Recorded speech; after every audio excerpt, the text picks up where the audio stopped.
Let's turn now to weather impacts and meteorologist Brittany Van Voorhees. We talked about the issues with specifically McDowell County, but the wildfire there. How are the conditions looking right now? Well, winds have increased slightly from 24 hours ago, but so has the humidity, Vanessa. So that's essentially canceling each other out. Especially humidity probably matters more when it comes to initially sparking a fire. If it is kind of sparked with a combination of weather and humans, which are about what causes about 90% of wildfires here in the Carolinas, wind gust has more of an impact on where it goes and how quickly it can spread. So I think that we're pretty much exactly where we were yesterday when it comes to this.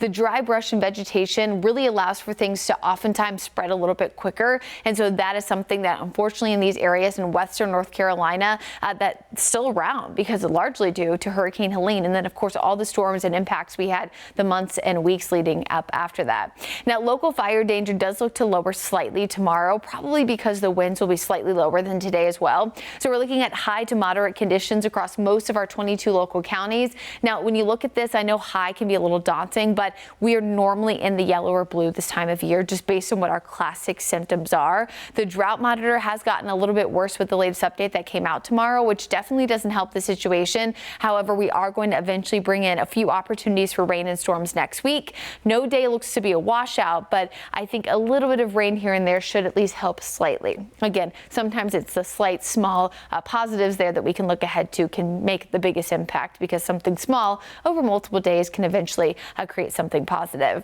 As we look ahead to the next 48 hours, we know sunshine is abundant now. We will see a few more clouds increasing and returning as we get closer to the end of the weekend, largely due to a cold front approaching from the north. This will allow for a mostly cloudy sky on Sunday, but honestly, it'll be a pretty warm weekend, so you probably won't even be upset about the fact that the sun will be blocked at times. High temperatures tomorrow will be in the mid to upper 80s, a few spots likely even closing in on 90.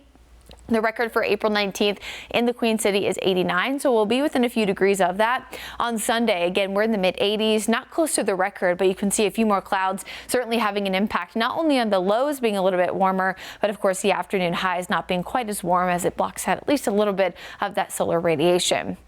Looking ahead to the pollen forecast, of course, we know this is elevated. It has been over the last few weeks. Warm and breezy conditions definitely skyrocketing these as well as a lack of rainfall. Very high to extreme, not abnormal for this time of year as we see our highest tree pollen from April 1st through the middle of May. Long range forecast still looks to be very, very warm, not just for the end of April, but if not early May as well. Remember, these numbers are not indicating how much warmer than normal it'll be, but it's an indication of the confidence of how much warmer we will be. And at this point, we're looking at 100% confidence that the last few weeks of April and May will have warmer than normal conditions as the dominating factor. That, of course, will also bring in a few opportunities for rain and thunderstorms. Again, Easter Sunday, 86 degrees. I mentioned this earlier in the newscast. That will put us in the top 5 warmest Easters since 1900. So in 125 years, it'll be pretty toasty. Now, remember, that is the warmest Easter. So it's not necessarily the warmest April 20th. It's the warmest Easter since 1900. And shout out to meteorologist Chris Mulcahy for doing all of that data gathering earlier today.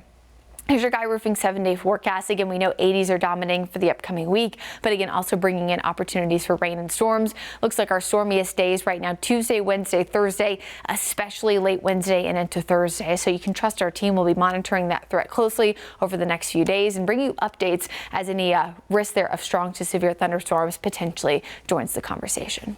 All right, Brittany, thank you for keeping us posted.